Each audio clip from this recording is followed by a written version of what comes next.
All right, so as you all know, Kamala Harris wrote a book, and she spilled the tea about a lot of the stuff that was going on, kind of alluded to the nature of Joe Biden, who was actually kind of like a very petty and jealous man, and didn't want Kamala to ever get the spotlight. And we covered the other day that Kamala, she's really not like a natural politician. She doesn't like doing interviews. She doesn't like being in front of crowds. And like, that's probably the number one characteristic that you need as a politician is you want to be in front of crowds. You want to be in front of people. You want to shoot the shit. And she just doesn't want to. So the other day we covered how she like lost it at her staff because she had a podcast interview with Dr. Mike and she wasn't like adequately prepared. And so she felt like she was blindsided. And it's like, you got to be able to roll through that shit, right? But anyway, she went on Maddow's show and absolutely spilled the tea about the 2024 election and everything that's been happening. So let's take a look and we'll have a lot to say about it. About this capitulation thing. Yep. This really landed with me. I feel like we're all in the middle of it, but you articulating it in the way that you do, you've become the patron saint of I told you so, in terms of people understanding the sort of warnings and predictions that you made about what Trump would be like. But you say, I predicted all of that. I warned of it. What I didn't predict was the capitulation. The billionaires lining up to grovel, the big media companies, universities, so many major law firms, I will note, including your husband's. Yeah, and he spoke out about it. He's been very vocal in criticizing it. You said they've all been bending to blackmail and outrageous demands. Yeah. Why did you not predict the capitulation? And what do you make of the effort to try to put some steel in the spine of those institutions? So, as you know, I am a lifelong public servant. And but I've worked closely with the private sector over many years. And I always believed that if push came to shove, those titans of industry would be guardrails for our democracy, for the importance of sustaining democratic institutions. My sweet summer child, can I introduce you to a little thing called Marxism? Can I introduce you to a little thing called class war? No, they're going to be the first motherfuckers to the titans of industry are going to save the day and save us from fascism. No, they go along with fascism because all they care about is their bottom line. All they care about is not rocking the boat to make more profit. You have to know this. See, what Kamala is learning now is what I've been saying on this show for a long time, which is if you're on the left, even if you're a liberal, your two enemies have to be the fascists and the billionaires. You can't go after one and not the other because they feed each other. They're one and the same. They work together. So that is wild to me. Nate, what she's saying is like, I thought the people who are literally the core of the problem were going to save us from the problem. And it's like, no, I'm sorry. They never gave a fuck about democracy. They never gave a fuck about freedom. They never cared about equality or justice or economic opportunity for people. Or the social safety net. No, all they care about is fucking profit. Greed. And so it's amazing that she said that. Like, no, we definitely predicted that it would be the captains of industry, the titans of industry, who go right along with the fact they were the first ones in line. Like, fuck yeah. Oh, sure, we were posting Black Lives Matter stuff and pro-LGBTQ stuff, but now that we feel like the mood of the country has changed, we'll fucking axe our DEI shit. We'll get rid of all of that because we don't care. All we care about is money and power and control. These are the billionaires. They're the enemy. They are the enemy. It is fair to say we should tax those motherfuckers. Every penny over $1 billion in net worth should be taxed at 100%. You max out at $1 billion in net worth. 999,999,000... I'm not even going to try to say it, but every penny over 999 million, et cetera, should be taxed at 100%. That's the point I'm trying to make. And one by one, they have been silent. They have been, yes, I use the word feckless. It's not like they're going to lose their yacht or their house in the Hamptons. And here's the thing. Democracy sustains capitalism. Capitalism thrives in a democracy. Bruh. Capitalism is anathema to democracy. In fact, many people much brighter than myself or Kamala have said, you can't have democracy and capitalism coexist because capitalism by its very nature is authoritarian. Capitalism by its very nature It's basically saying each company, each corporation is a little dictatorship, a little tyranny that is not open to, the voices of the employees. That, the CEO and the owner at the top, they make all the decisions. Everybody else has to comply. That you can't, to believe in both democracy and capitalism is a bit of a contradiction, because you're saying on this front, I like equality and democracy. And on this front, I like authoritarianism and dictatorship. And so to seamlessly make that argument, anyway, I'm going to try not to interrupt too much, but I had to point that out. We are dealing with, as I called him at my speech on the ellipse, a tyrant. We used to compare the strength of our democracy to communist dictators. That's what we're dealing with right now, Donald Trump. Oh, did she just call him a communist dictator? Oh, my God. Kamala, this is fascism. This is fascism. This is a fascist dictator. This is not fucking communist. Oh, my God. What the fuck, man? I can't. I can't. Come on. This is ridiculous. Titans of industry are not speaking up. And perhaps it is because his threats and the way he has used the weight of the federal government to take out vengeance on his critics is something that they fear, and I get that. I understand why they do. We've seen the demonstration of it. Perhaps it is because they want to please him and nominate him for a Nobel Prize. Perhaps it's because they want a merger approved, or they want to avoid an investigation. But at some point, they've got to stand up for the sake of the people who rely on all of these institutions to have integrity and to, at some point, be the guardrails against a tyrant who is using the federal government to execute his whim and fancy because of a fragile ego. I know that your parents took you to protests in a stroller when you were a little kid, before you were literally able to be there to walk in that. You've talked about the civil rights movement and its moral legacy being part of your moral core. Yes. All right, reel it in a little bit with the glazing, just a little bit. I feel like a lot of the defenses that we tried to build up in advance of this type of a sort of would-be authoritarian takeover were about warning people about how serious the threat was and warning people about what this could mean and what we were in danger of. Now that we're up against it, though, I'm not sure that we have great skills to actually not warn about it, but fight it. And if the problem is the system collapsing and the guardrails, as you say, collapsing, and people who have power, who ought to be titans, not acting in any sort of titanic and standing way. together, because there is safety in numbers, as the saying goes. Yes. I wonder if the American people who are repulsed by what Trump is doing and who are in public opinion polling very much against what he's doing, as you note in the book, are going to be turning their ire and their protest movement and their organizational capacity against these institutions that are failing as much as they are against Donald Trump himself and the administration, if that's the way the sort of resistance is headed. That's actually a really great question. So she's saying, is the anger from the left now also going to be not just like, hey, fuck Donald Trump and fuck MAGA, but also like, fuck these institutions that couldn't protect us from a tyrant like Donald Trump, that are clearly weak and ineffectual and rotten? And the answer, I think, is yes, in my opinion. I really do think the answer is yes, because I think people, what the Democratic voter base has realized is that, like, the centrist politics and the politics of compromise and bipartisanship has utterly failed. And so you need basically like equal and opposite radicals on the left to counterbalance this insanity on the right. And that's why you see, the rise of the Jasmine Crockett's and the Maxwell Frosts and the Al Greens. And, you see AOC is super popular, way more popular than Chuck Schumer. And so I think that's a great question. I think the answer is yes. So, one, back to how you opened the show. I mean, talk about the power being with the people and the people making that clear with their checkbooks as it relates to the suspension of Jimmy Kimmel. We saw the power of the people over the last few days. That's a great point, too, that there was a pound of flesh that was extracted from ABC where they felt like, hey, I know we decided to fire Jimmy Kimmel for financial reasons because we want our merger approved and stuff, but actually, financially, we'd actually be better off bringing him back because our business is collapsing in on itself. And it spoke volumes, and it moved a decision in the right direction.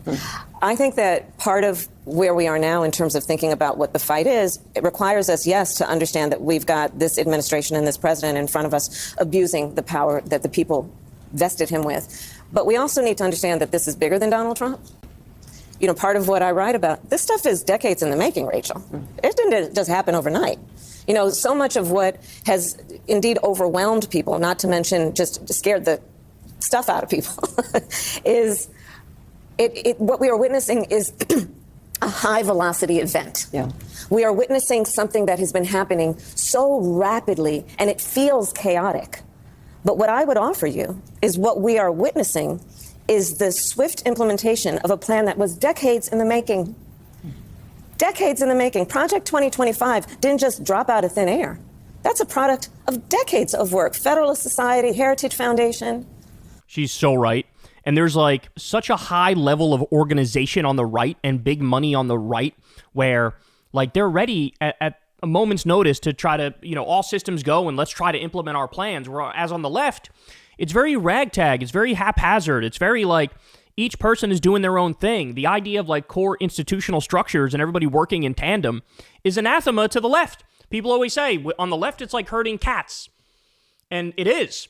And on the right, man, I mean, they're all systems go, and they're all there for this radical, extremist, far-right agenda. Understand that the implementation of a plan that's about trying to get rid of the Department of Education, deregulate industries, weaken the rule of law by over a period of time, creating a system and through gerrymandering states so that we would now have the Supreme Court that we have. This stuff didn't happen overnight, and it did not happen just because of an election in 2024 or even 2016. So when we talk about where the fight must go, there is the aspect of it that is about the immediate moment, such as the weight of the federal government being used to silence critics, citizens, and it must be about understanding that this did not just happen overnight, and we have to pay attention to an agenda that is not going to necessarily go away when this guy is finally termed out of office. Well, let me ask you on that gerrymandering front. The White House has been very aggressive, pushing Republican-led states to gerrymander their maps to effectively give Republicans a major edge heading into the midterms next year. That has led to related responsive Democratic efforts, including in your home state of California.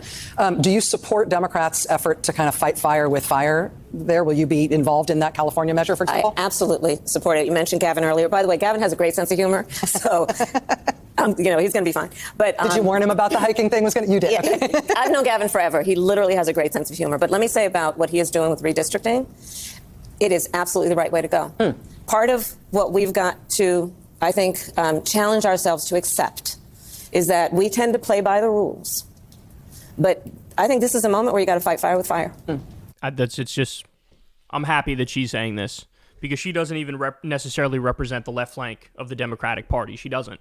And for her to say this means there's an acknowledgement and an awakening among even the more centrist types in the Democratic Party that, okay, we've only been slapped in the face 78 times. Maybe we should do something to prevent the 79th time, right? Whereas, when they go low, we go high. This is basically rebuking that notion, the Michelle Obama notion of when they go low, we go high. It's like, no, when they go low, we go lower. When they go low, we go lower. Because we have to, because if we don't now, everything's on the line now. Everything's on the line. They're doing everything they can to literally make it so this country is a one-party state. One-party state governed by fascists and billionaires. Destroying the social safety net, destroying the economy, starting all these new wars, rounding people up and sending them to concentration camps. And so, fight or go extinct. And to have Kamala acknowledge that tells me that this is now a widespread sentiment that it's not just, our corners of the internet and our flank of the Democratic Party that is believing these things and saying these things. And so what Gavin is doing, what the California legislature is doing, what those who are supporting it are doing to say, you know what, you want to play? Then let's get in the field, let's get in the arena, and let's do this. And I support that. Speaking of a sense of humor, your book is very funny, which I think helps a lot, given that there's a lot of this difficult material. Yes. I'm going to read something where I have to bleep myself in the middle of reading it out loud, sort of. This is the part when Trump told an audience, National Association of Black Journalists, told them that you happened to turn black and that you now wanted to be known as black. You say, on the plane that day when I first heard about Trump's remark, we patched in Brian Fallon, your senior advisor, communications advisor, on a call to strategize a response. Brian wanted me to punch back with a big speech about my racial identity, like the one Obama had given. I'll just say, I was so pissed that I didn't hold back. Are you pissed was the word? You felt like you had to bleep out? Rachel, what? It's not 1984. What are you talking about? You effing kidding me? I was not about to take Trump's bait. He lies all the time, I told Brian. He throws out outrageous statements to distract from the real issues. Quote, today he wants me to prove my race. What next? He'll say I'm not a woman and I need to show my vagina? I don't even know if I can say that. Brian, on the other end of the phone, fell silent. I imagined the deep crimson of his blush. All right. So first of all, you made me say it. That really happened. Yes. Or was the word vagina that she was afraid to say? I don't know. How do you decide? I mean, in the moment, particularly when it's so ridiculous, it's funny. How do you decide when to not take the bait and stay off the terms that he's trying to set for the debate, and when to punch back? What did you learn about that in the process of going up against him? So, I also talk about, the first 2 weeks that I was the top of the ticket, we had no polling. No polling had been done on me. So it was my gut. Yeah. And so I came up with this speech that actually was about, I was a prosecutor. I dealt with people who engaged in sexual abuse. I was attorney general. I took on people who engaged in fraud, on and on and on. And so I know his type. I remember this line, yeah. And because there's something about in the English language that phrase, I know his type, that does a lot of work for you. Because it's something we all relate to, whether it was that boss, it was that person, whatever. I know his type. And so the character that I knew I was running against is someone, because he has shown it also. I mean, he did it with President Obama. He did it with Secretary Clinton. He throws this stuff out that he thinks will be an individual's weakness or Achilles heel, with the intent to distract from the fact that, as it was in this campaign, he had no plan for actually bringing down costs and prices for the American people. He had very few plans for what he would actually do that was about the American people and not about an execution of his vengeance on his enemies. And I wasn't about to fall for that bait. And the stakes were too high. The stakes were too high. You can't get in the gutter with that guy, because that is the way that he distracts from the fact that, for example, right now, he promised the people who voted for him that on day one he'd bring down prices. And I do believe, Rachel, that's one of the main reasons that the people who voted for him elected him, because they believed he would do it. He lied. We're now in a position where unemployment is up, inflation is up, the cost of groceries is up. So, as the folks used to say, don't fall for the okie doke. It's so crazy because in the weeks leading up to the election, Trump was giving speeches talking about Arnold Palmer's cock. He was rambling about Hannibal Lecter, and he was lying about immigrants eating cats and dogs. And he still ended up back in the White House. That's wild to me, bro. That's wild. Because he is just completely unhinged, and his only characteristic is he's an entertainer, right? That's the only thing about him that, the country genuinely can't keep their eyes off him. It's one of those things. But it's the same reason you can't not watch the car crash, because it's destruction and you can't help but look. It's like a catastrophe and you can't help but look at it. Trump's the same way. But then the fact that he's the one that ends up back in the White House, that just doesn't fucking add up. That's just incredibly disturbing. Madam Vice President, I have to ask you about the part of your book that has people most upset thus far, which is some of your writing about the decision around the president abandoning his reelection campaign, the timing there and how it was handled. You say in part, page 46, it's Joe and Jill's decision. We all said that like a mantra, as if we'd all been hypnotized. Was it grace or was it recklessness? In retrospect, I think it was recklessness. The stakes were simply too high. This wasn't a choice that should have been left to an individual's ego, an individual's ambition. It should have been more than a personal decision. Wait, are we pretending like that's not perfectly reasonable? Are we pretending that's not totally correct? Because it absolutely is. Whose decision should that have been? How should that decision have been made? Rachel, when 70+% of the Democratic Party is saying, bro, you're too old, I think it's time to wrap it up, dog. I think it's time to, when your own party is going, I think it's time to wrap it up. So when I write this, it's because I realize that I have and had a certain responsibility that I should have followed through on. Which is, and so when I talk about the recklessness, as much as anything, I'm talking about myself. There was so much, as we know, at stake. And as I write, the where my head was at the time is that it would come off as being completely self-serving. If you said to President Biden that you did not think he should run again. Yeah, or even that he should question whether it's a good idea. But I think that, one of the reasons I wrote this book, Rachel, is there are actually a number of reasons. One that it is unprecedented, right? To your point of what you said in your opening, we had a president of the United States running for re-election, 3.5 months from the election, decides not to run. The sitting vice president enters the race against a former president of the United States who's been running for 10 years with 107 days to go. And it ended up being the closest presidential election in the 21st century. And there was so much about those 107 days that, for me, and this is really a behind-the-scenes look at those 107 days, was about seeing people who seemingly had nothing in common coming together by the thousands with a level of optimism and, dare I say, joy about the possibilities for America. And I hope to remind people about that light that people brought to it, and to remind people that light is still there. And we can't let that be extinguished by an election or the individual who's in the office right now.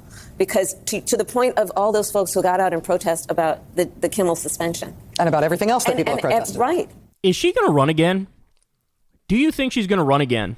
I know that she said she's not running for California governor, but then that leads me to believe that, is she just going to stay out of politics forever, or is she going to try to run in 2028?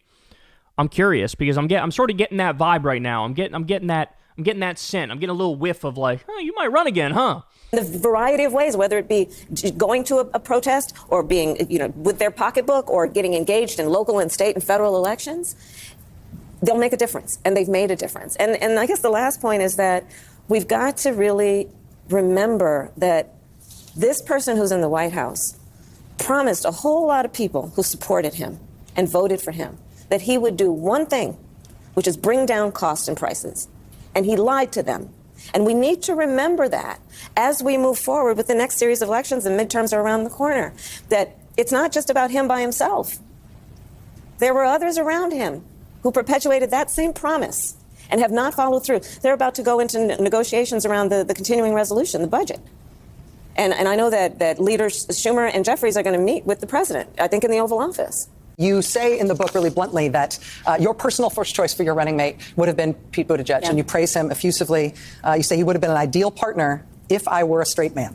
And you say effectively that demographically it was too much to ask of the American people to ask them to elect you with him as your running mate. I wonder if his reaction to that, since this part of the book has come out, if you've had any reflection on that, or I guess I'd ask you to just elaborate on that a little bit. It's hard to hear with you running as, you're the first woman elected vice president. You're a black woman and a South Asian woman elected to that high office, very nearly elected president. To say that he couldn't be on the ticket effectively because he was gay, it's hard to hear. No. That's not what I said, that he couldn't be on the ticket because he is gay.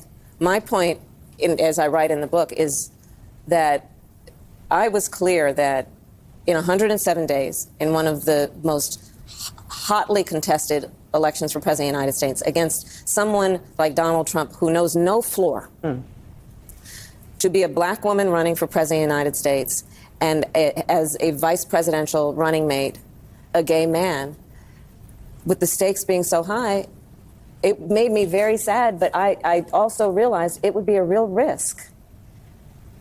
No matter how, I've been an advocate and an ally of the LGBT community my entire life. So it wasn't about any prejudice on my part, but that we had such a short period of time, and the stakes were so high. I think Pete is a phenomenal public servant, and I think America is and would be ready for that. But when I had to make that decision with 2 weeks to go, and maybe I was being too cautious. I'll let our friends, we should all talk about that. Maybe I was. But that's the decision I made. And I, as with everything else in the book, I'm being very candid about that. Yeah. With a great deal of sadness about also the fact that it might have been a risk. Will you consider running in 2028? That's not my focus right now. I know it's not my focus at all.